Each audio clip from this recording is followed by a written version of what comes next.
And a very warm welcome. You're watching Gravitas with me, Molly Gampir. Let's get started.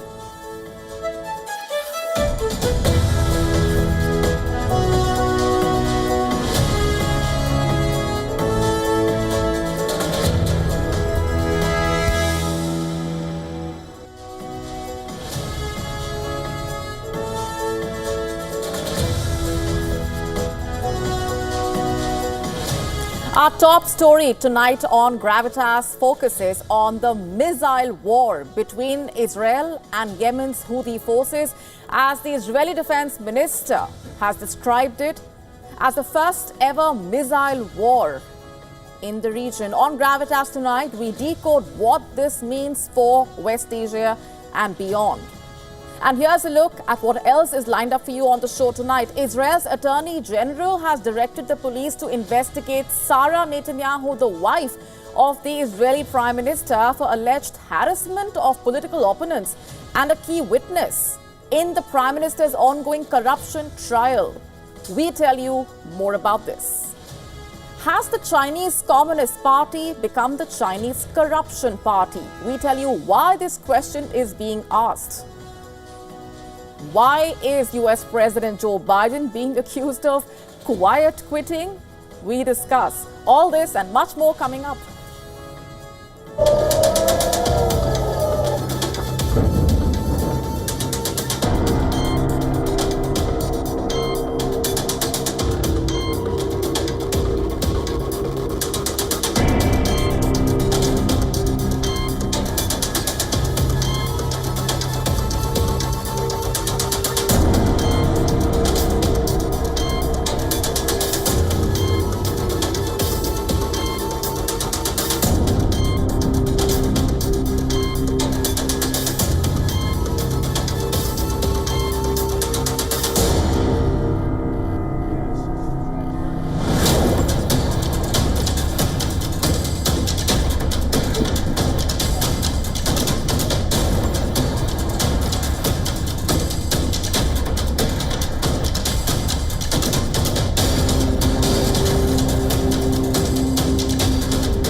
Our top story tonight on Gravitas focuses on the missile war between Israel and Yemen's Houthi forces. And this is not just a rapidly escalating conflict or another chapter in the West Asia tensions. It's a new kind of warfare, with both sides striking each other relentlessly through multiple attacks and targeting key infrastructure. As the Israeli Defense Minister described it, it is the first ever missile war.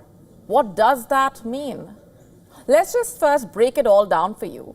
For the fifth time in just 8 days, central Israel was rocked by sirens overnight. What was the cause?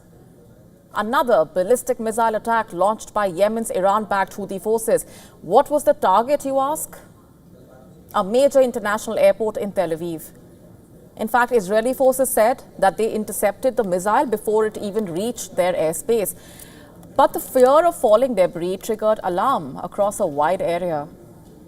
Flight arrivals were halted for 30 minutes. Civilians rushed to bomb shelters in panic, leaving at least 18 people injured in the process. The Houthis, however, claim otherwise, insisting that their missile struck its target, causing casualties and halting operations at the airport, and that they executed 2 successful drone attacks, one on a ship in the Arabian Sea and the other in Israel's Jaffa. Listen in.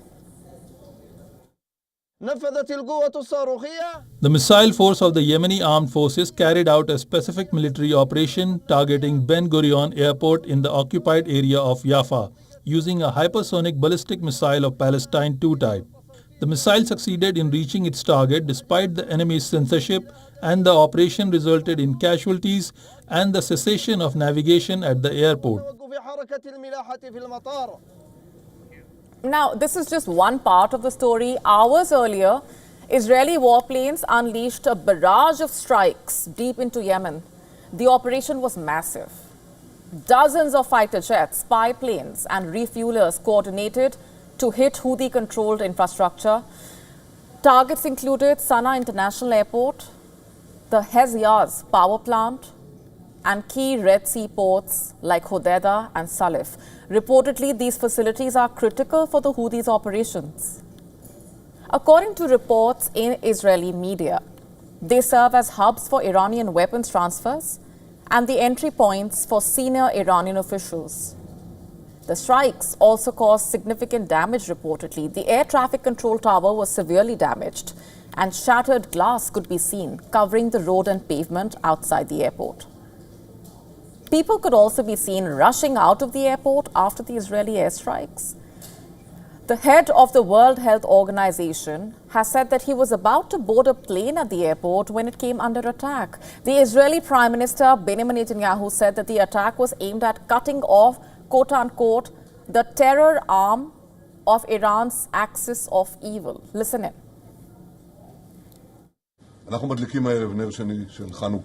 Tonight, we light a second Hanukkah candle. We are in the war of revival, the generation of the Maccabees today. A little while ago, the Air Force attacked targets of the Houthi terrorist organization in Yemen, both on the coastline and in Sana'a. We are determined to root out this terrorist arm of Iran's axis of evil. We will persist in this until we complete the job.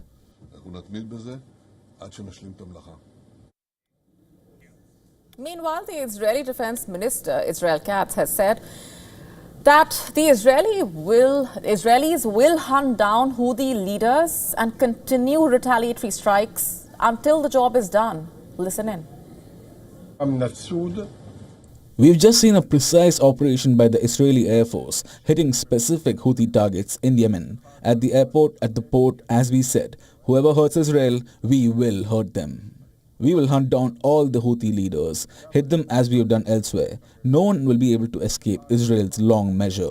We will attack them in order to remove threats to the state of Israel. But let's just take a step back here for a moment. What really is fueling this unprecedented escalation? You see, the Houthis have made their intention clear. Their attacks will continue until the war in Gaza ends. Since December 16 alone, the Houthis have fired at least 5 ballistic missiles and launched at least 5 drones at Israeli targets. Some of these attacks have landed dangerously close to civilian areas. Just last week, in fact, a Houthi missile struck a park in Jaffa, injuring 16 people. Days before, another missile hit a school in Ramat Gan. On Tuesday, the Israeli Defense Ministry signed a deal to ramp up the production of the Arrow 3 interceptor missile. This cutting-edge system is designed to destroy ballistic missiles outside the Earth's atmosphere, and the expansion in the Arrow 3 production is critical. It's not just for thwarting ballistic missile attacks on the rise. You see, Israel's famed Iron Dome has been breached on multiple occasions this year, especially during Iran's missile and rocket attacks in October, increasing the importance of Arrow 3 missiles. And even as the battle unfolds in the skies, accusations of war crimes are surfacing.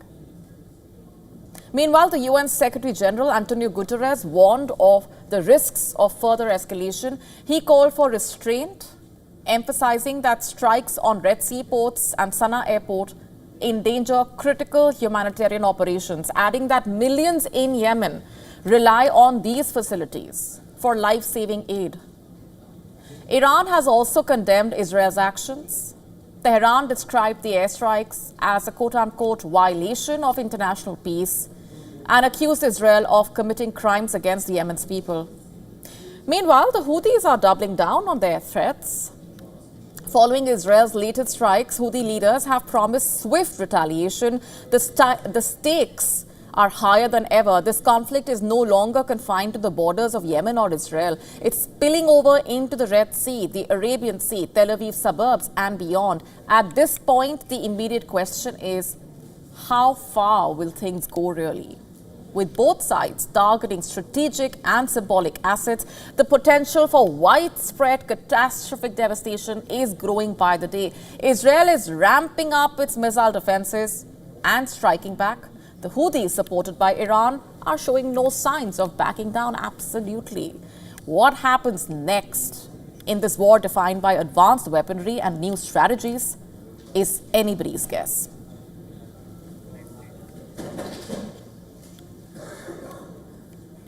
Meanwhile, Israeli Prime Minister Benjamin Netanyahu has escalated the regional conflict into Yemen, and while that is happening, he is simultaneously grappling with the battle on his home front. For the first time in history, a sitting prime minister is standing trial for corruption. Now, his legal troubles have taken a new turn, in fact. The Attorney General has ordered an investigation into Sara Netanyahu, the Prime Minister's wife, for allegedly harassing a key witness in his corruption trial. The announcement came hours after the Israeli Prime Minister himself posted long video hitting out at the media for spreading what he called a blood libel about his wife. In a brief statement, the Attorney General and the State Attorney said that the Prime Minister's wife should be probed on suspicion of witness harassment and obstruction of justice. So, what is the case all about? The AG in his statement cited a report aired by Channel 12. The report indicated that Sara Netanyahu had ordered her husband's late aide, Hani Blevis, to orchestrate protests and an online campaign against Houthis Klein, a key witness in one of the Prime Minister's corruption cases. The TV program's expose was based on internal communications between Netanyahu and Blevis. Netanyahu's aide, Blevis, died of cancer in 2023, and reports suggest that the TV investigative program gained access to Blevis's phone. Klein was among dozens of people who filed police complaints against Netanyahu following the report. Channel 12 News reported that the investigation into Sara Netanyahu will be led by Lahav 433. That's the police's elite serious crimes unit. According to a police source cited by Israeli news outlet Harprit, authorities are seeking access to the phone of Blevis and potentially Netanyahu's as well. The source indicated that Netanyahu is likely to be interrogated, though not in the immediate future. Now, this is not the first time that Netanyahu's wife has been embroiled in a controversy, of course. In 2018, she faced charges of sneaking in $100,000 in catered meals from expensive restaurants, despite the fact that she had cooks on government payroll. Later, in 2019, she admitted to misuse of state funds and paid a fine of $15,000. Sara Netanyahu, in fact, has frequently faced criticism for her reputation of living a lavish lifestyle at the expense of taxpayers. In 2023, dozens of riot police stormed the streets of Tel Aviv as angry anti-government protesters took to the streets. Their objective was to protect the Israeli Prime Minister Benjamin Netanyahu's wife from a luxury salon where she was having her hair done. She's also accused of mistreating her house helps. One of her former house helps had reportedly also sought damages over the rage of the Prime Minister's wife.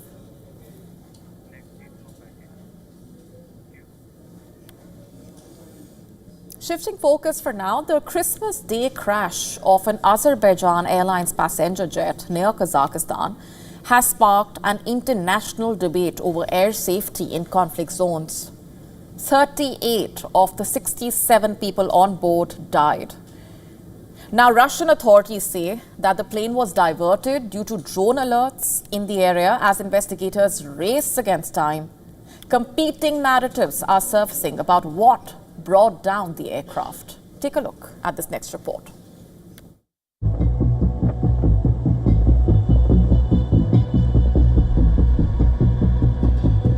The Azerbaijani passenger jet's final moments.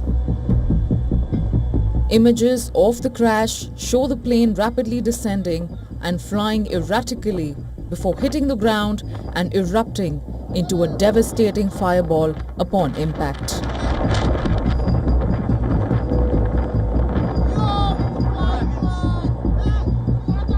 Now look at these images recorded by a passenger. This video was shot moments before the crash shows damage to the wing of the plane. Large holes on the tail appear to have been caused by weapons fire.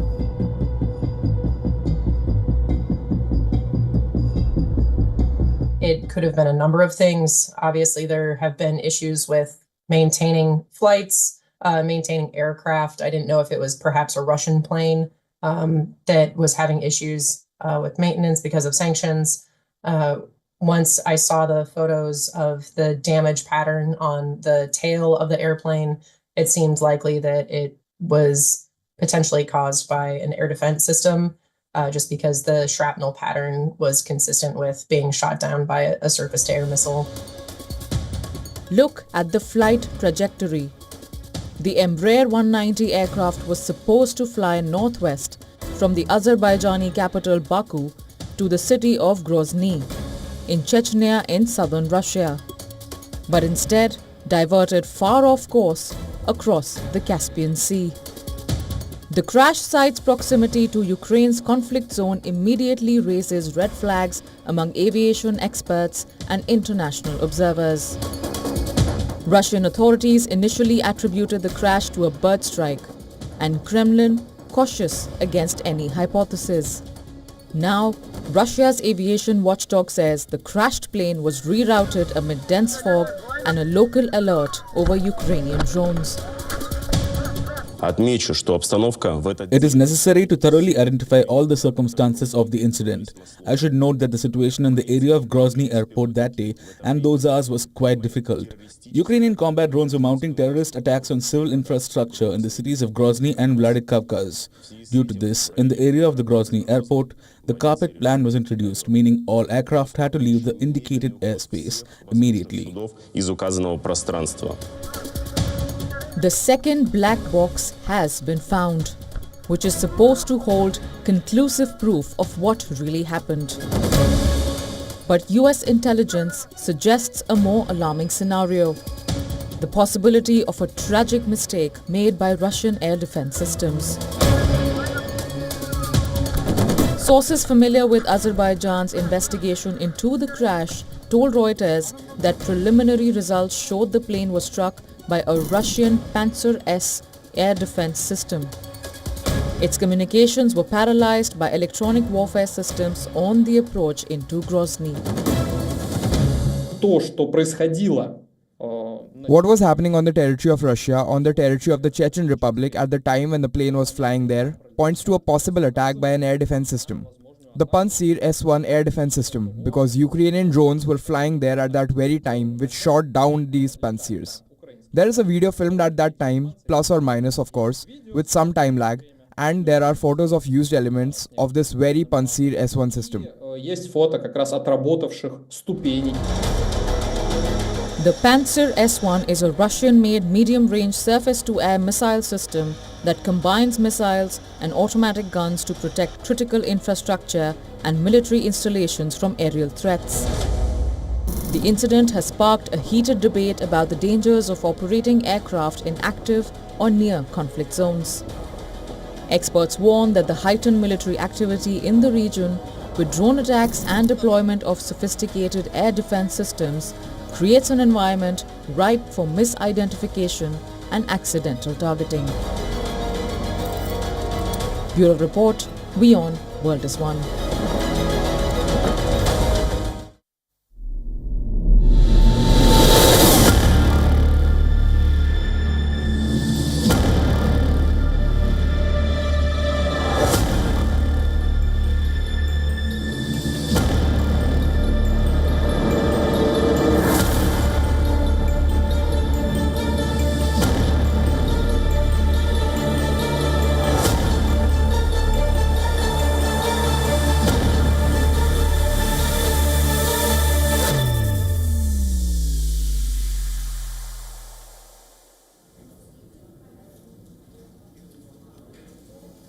We now shift our focus to the United States. President-elect Donald Trump has set his sights on the Panama Canal, reigniting a decades-old debate over its control and ownership.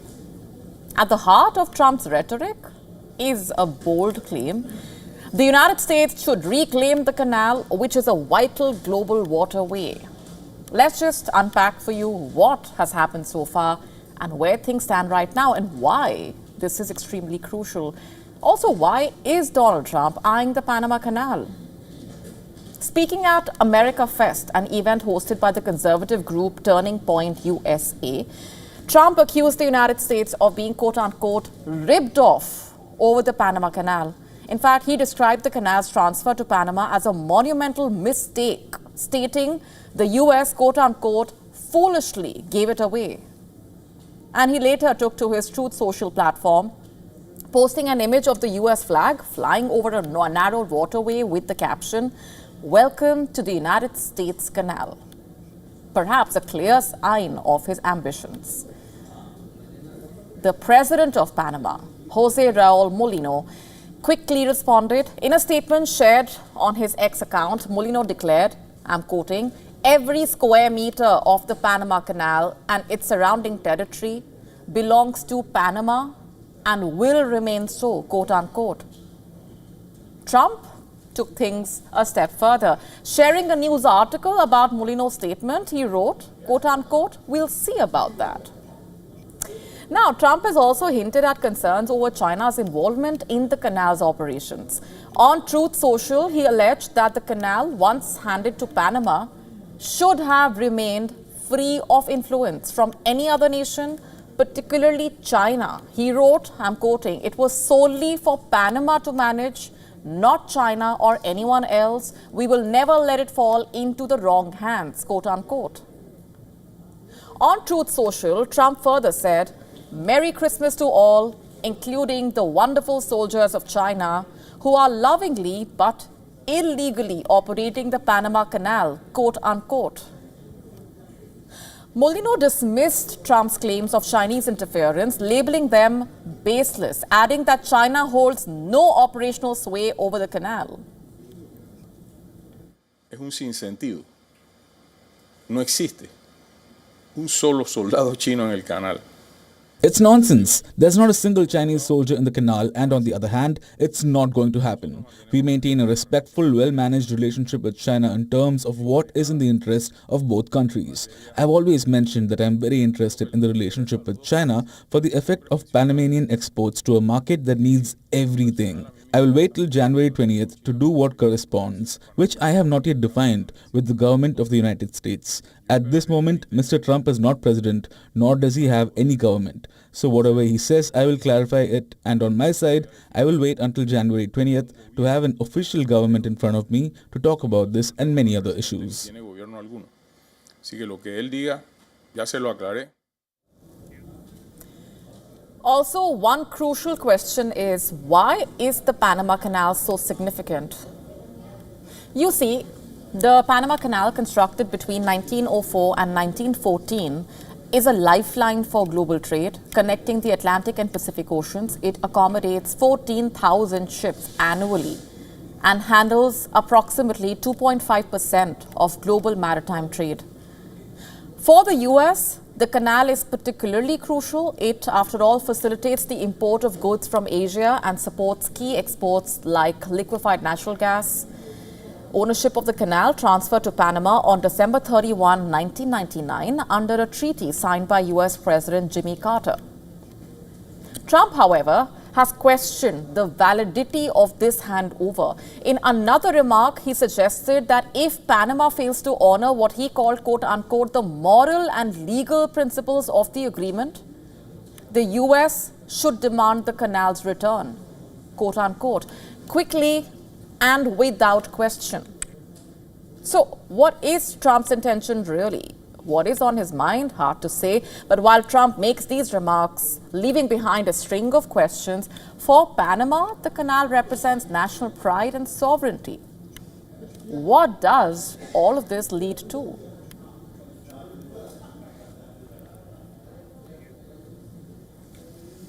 Shifting focus to China, it is building up its armed forces, that too at a rapid pace, most recently with the launch of its largest and first of its kind amphibious warship. Our next report telling you how China is developing 21st century attack forces to expand its influence beyond the first island chain. Take a look. China is expanding its military might. It seeks to solidify its position as a global superpower. China's People's Liberation Navy, the largest navy in the world in terms of number of warships, has been working on modernizing its forces for over a decade now. Beijing aims for its forces to be able to operate globally instead of just close to the mainland China. Despite the sacking of the defense minister for corruption and a lagging Chinese economy, President Xi Jinping is steadfast in its commitment to upgrading his military feat. Beijing has launched the largest amphibious assault ship in a show of naval power in Shanghai amid growing territorial tensions. The assault ship gets its name after southwest Chinese province Sichuan. The independently developed new vessel was put into the water at the launch in Shanghai. The Type 076 assault ship enables amphibious operations over greater distances and in more multidimensional ways. This marks a significant leap in the Chinese Navy's capabilities. It is the first of its kind assault ship in the world equipped with electromagnetic catapult that allows fighter jets to launch directly off its deck. The ship is designed to deploy ground troops via landing crafts while offering air support. It also has an arrestor technology so that fighter jets can land on its deck like aircraft carriers. Overall, both the displacement and external dimensions have seen significant improvements, which means that the number of carrier-based aircraft and the variety of models will increase noticeably. Additionally, due to its larger size, the ship can carry more heavy equipment such as hovercraft and other amphibious vessels, which will significantly enhance its capacity for landing operations and troop deployment. Experts say that vessels like Sichuan, which is also called a light aircraft carrier, can come in handy when the PLA decides to implement its plan to forcibly occupy Taiwan. China is also testing a cutting-edge 6th generation fighter jet capable of operating in space. Codenamed Baidi or White Emperor, this advanced aircraft has a tailless design and diamond-shaped wings. It is designed as an integrated space-air fighter with the ability to reach supersonic speeds. It promises to usher in a new era of air and space warfare by merging stealth, artificial intelligence, advanced weaponry and hypersonic capabilities. Apart from this, the Chinese military is using drones and 3D printing to support the remote maintenance of weapons, a tactic that has been used by the US in the Ukraine war. China is developing 21st century attack forces as it strengthens the Navy's combat ability in distant seas. Is China moving away from non-confrontation towards a more threatening stance is a big question. Bureau Report, WION World is One.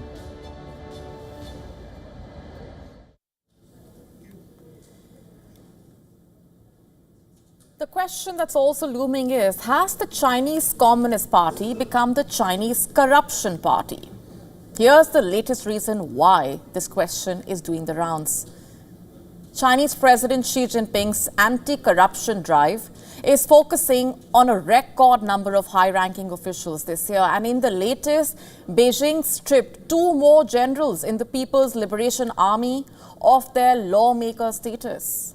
The Standing Committee of the National People's Congress confirmed the removal of the Lieutenant General Yeo Hao-tao, former Deputy Commander of China's Army, and Vice Admiral Li Pengcheng, former Naval Commander of the PLA's Southern Theatre Command, from the country's top legislature. The National People's Congress, China's highest organ of power, said Yu and Li are suspected of quote-unquote serious violation of laws and discipline. 66-year-old Yu became the deputy commander of the Chinese army in the year 2016. Previously, he was deputy commander of the Nanjing military region, whose jurisdiction covered all military and armed police located in Anhui, Jiangsu, Zhejiang, Jiangxi, Fujian, Shanghai. It also covered Taiwan. Lee served as the naval commander of the Southern Theater Command after his predecessor, Zhu Xinchun, was dismissed from the NPC in December last year, alongside 8 other PLA generals. In fact, the developments also including the promotion of long-time Air Force officer Chen Hui to the rank of general.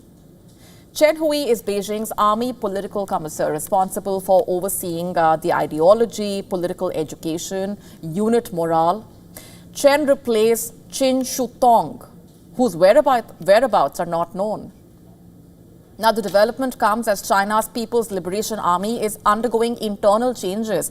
Many senior officials have been under the scanner this year. In September, Deng Ziping, a deputy commander of the army, was removed from the NPC for corruption charges.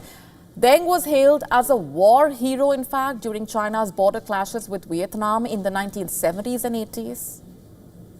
Beijing also placed 2 of its former defense ministers, Li Shangfu and Wei Fenghe, under investigation in June.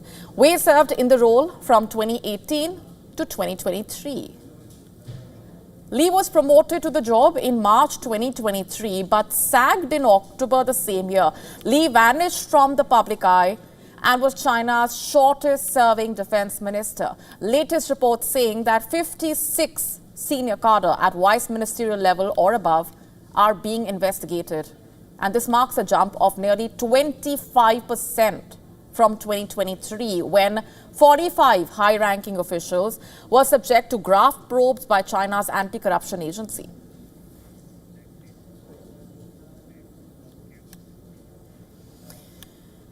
It's been years since the US investigated the cause of COVID-19. The FBI has now claimed that they had found evidence suggesting that the virus was caused by a lab leak, but were not allowed to brief the president.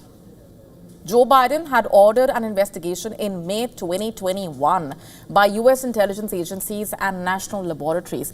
The probe was basically to identify whether the virus had been transferred from an animal to a human or had escaped from a Chinese lab.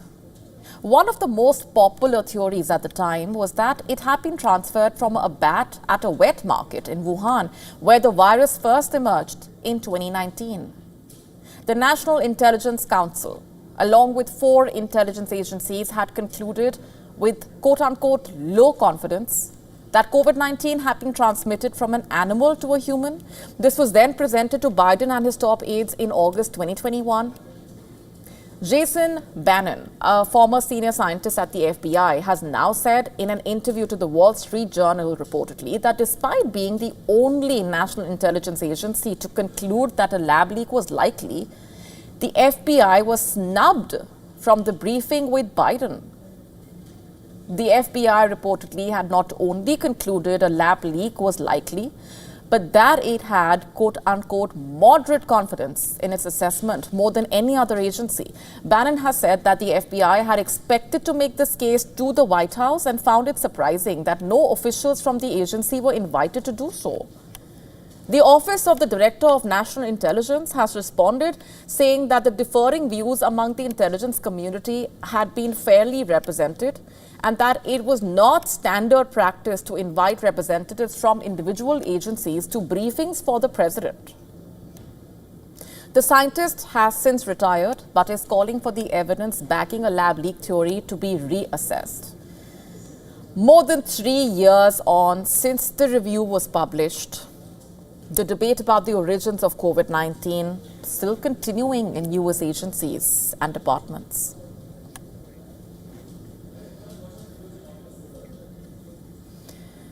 And the Trump-Vance inaugural committee is on the brink of a new record in inaugural fundraising. Pledged contributions have already exceeded the committee's $150 million fundraising objective. Wall Street and corporate America have embraced Kamala Harris in the run-up to the U.S. presidential election, remember, but they are now looking to make inroads with President-elect Donald Trump. Some business titans are offering to pay huge amounts to his inauguration committee. Reports implying that the Republican leader's second inauguration fund has potentially exceeded the record-setting $107 million raised in 2017. The most influential tech leaders are adopting a new tactic to talk to Donald Trump, who has always been against them. After Trump's 2016 victory, many tech leaders kept their distance and reportedly hired well-connected lobbyists to curry favor. However, this time around, a steady stream of tech heavyweights like Mark Zuckerberg, Sergey Brin, Jeff Bezos have visited Trump's Mar-a-Lago club to personally meet with the president-elect. In fact, Meta and Amazon reportedly donated $1 million just before OpenAI CEO Sam Altman pledged to do the same.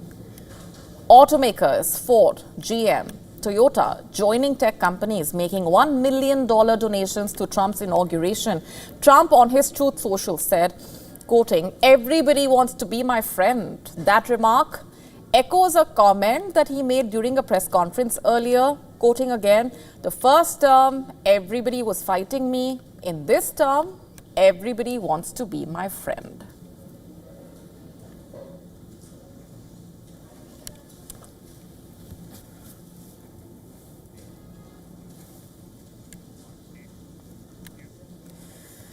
Meanwhile, the last few days of US President Joe Biden seem to be fading away in a way with little or no fanfare as President-elect Donald Trump's actions take center stage.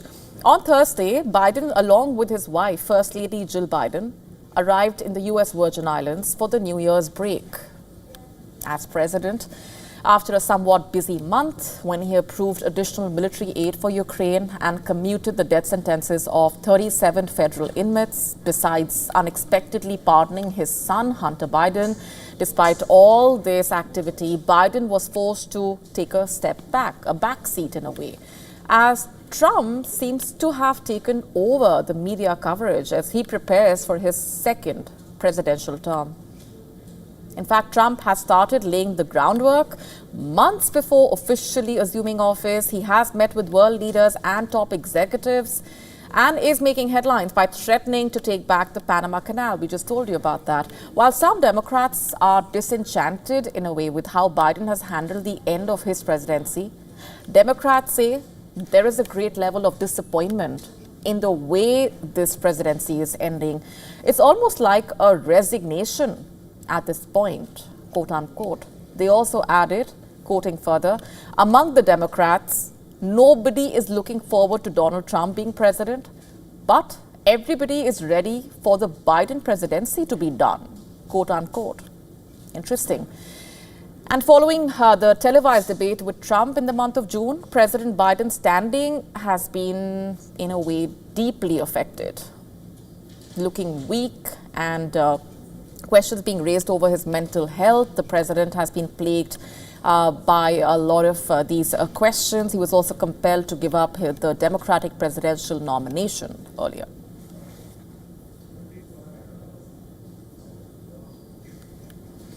In Syria, the power tussle continues. A day after supporters of President Bashar al-Assad, or former President Bashar al-Assad, killed 17 Interior Ministry troops in an ambush, Syria's new rebel health authorities are flexing their muscle.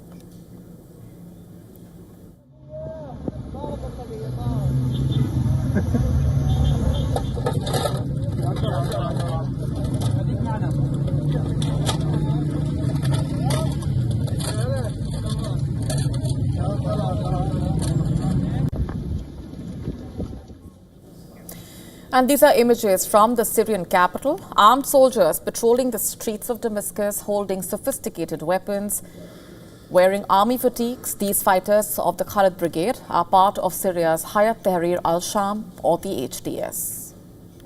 Syria's political landscape remains fraught with tensions following the arrest of a former military justice official amid rising sectarian protests. In Tartus, a stronghold of the ousted Assad regime, security forces detained Mohammad Kanjo Hassan, who is accused of issuing thousands of death sentences at the notorious Sednaya prison. HTS is now deploying reinforcements across Syrian cities as tensions flare up in coastal areas. مشكلتنا طائفية نهائيا، نحن مشكلتنا مع الشبيحة، ولو كان اختصرت فئة معينة بنسبة كبيرة من الشبيحة. نحن من خاطب اخواتنا العلوية، اخواتنا المسيحية، اي انسان محرض، اي انسان اعلامي، اي انسان كان شبيح نطالب بتسليم. The Al-White minority, traditionally loyal to the Assad regime, is expressing fear and frustration. In the Al-Wurud neighborhood in Damascus, recent security raids by Hayat Tahrir al-Sham have sparked outrage. Reports of home invasions, vandalism, violence against civilians have heightened tensions and raised concern.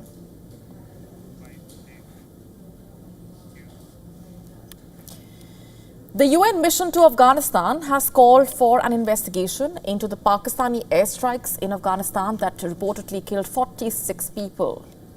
The Taliban government says many civilians were among the casualties. The United Nations Assistance Mission in Afghanistan said it received credible reports that dozens of civilians, including women and children, were killed. The UN agency said an investigation is needed to ensure accountability.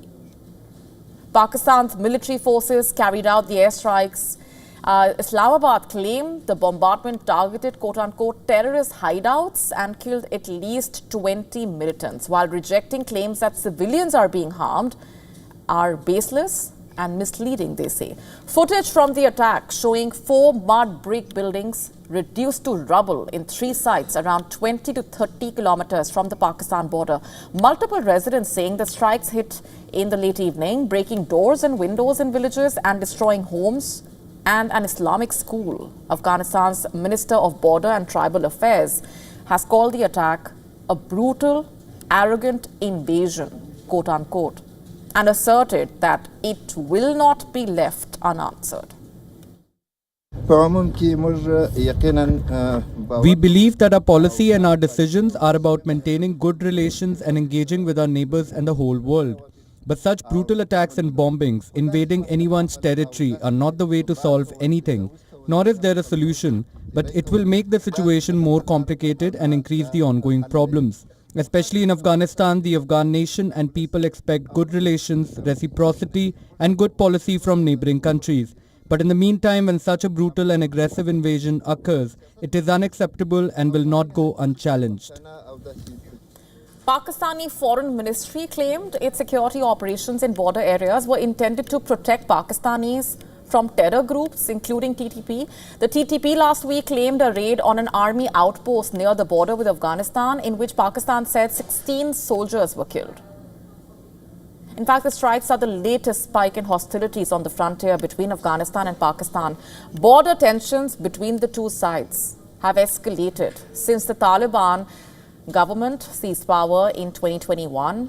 Islamabad accusing Kabul's authorities of harboring militant fighters, allowing them to strike on Pakistani soil with impunity, allegations that Kabul denies.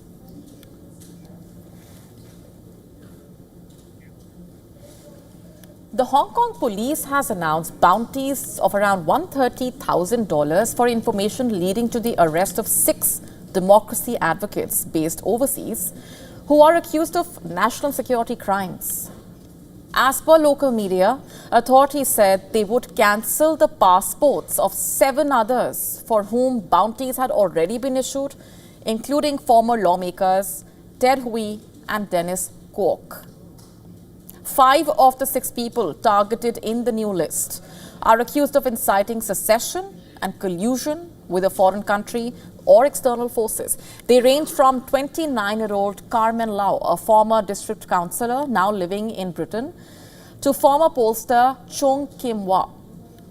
Responding to the Hong Kong bounty announcement, the US State Department said overseas activist bounties are a form of transnational repression that threaten US sovereignty, noting that some of the impacted campaigners were based in the US. Washington denounced the fresh arrest warrants and the bounties. The US State Department said it rejects the Hong Kong government's efforts to intimidate and silence individuals who choose to make the United States their home. It added that the actions demonstrate Hong Kong's disregard for international norms and for the rights to freedom of expression and peaceful assembly. And Beijing quickly responded to Washington's statement, warning the US that it does not tolerate interference. Listen in. Hong Kong affairs are purely China's internal affairs, and we do not tolerate the interference and meddling of any external power. We urge the US side to earnestly respect China's sovereignty and Hong Kong laws and stop supporting these anti-China figures who sow chaos in Hong Kong. Now, it is the third time, by the way, that officials have offered incentives for assistance in apprehending persons suspected of violating the national security laws. Western countries, for that matter, have harshly criticized the two previous rounds of bounties that were announced in July and December last year, with China and Hong Kong responding by denouncing foreign interference, what they called foreign interference. Harprit Chandi, nicknamed Polar Preet, is taking on one of the toughest expeditions in history. Why is she being called that? Well, she is going about on a solo, unsupported trek to the North Pole. You heard that right. At 36, the former British Army officer from Derby aims to be the first woman to complete this nearly impossible journey, covering 500 miles of shifting sea ice in minus 50 degrees Celsius temperatures. Chandi expects the 70-day expedition to be her most grueling yet. A record holder for her polar expeditions, she broke the record for the longest solo, unsupported, one-way polar ski journey, and, by the way, was the first woman of Asian descent to reach the South Pole. She also set the female speed record to the South Pole last year. Her 2025 mission is fraught with multiple challenges, from navigating drifting sea ice and open waters to facing polar bears. Despite the odds, she plans to begin her journey from Ellesmere Island in Canada in the month of March. And she has been training intensely, including strength building and preparing for the mental isolation. What a remarkable story.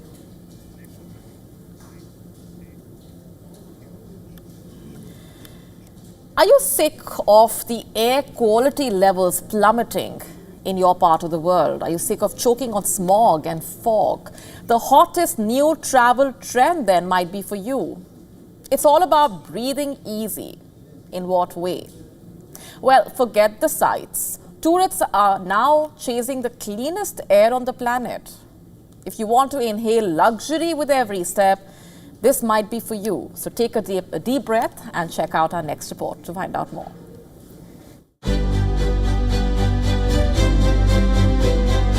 As air quality plummets across many parts of the world, are we finally ready for air travel in the truest sense? With smog choking some of the world's most iconic cities, tourists are trading in sightseeing for breathing sightseeing. Forget Eiffel Tower selfies or trekking the Great Wall. Now it's about how many clean breaths can you take while dodging the haze. From New Delhi's hazardous fumes to Hanoi's Blade Runner vibe, air pollution is quickly becoming the new normal for travelers seeking a breath of fresh air. But fear not, clean air is now the ultimate luxury, and it's being marketed like a 5-star experience.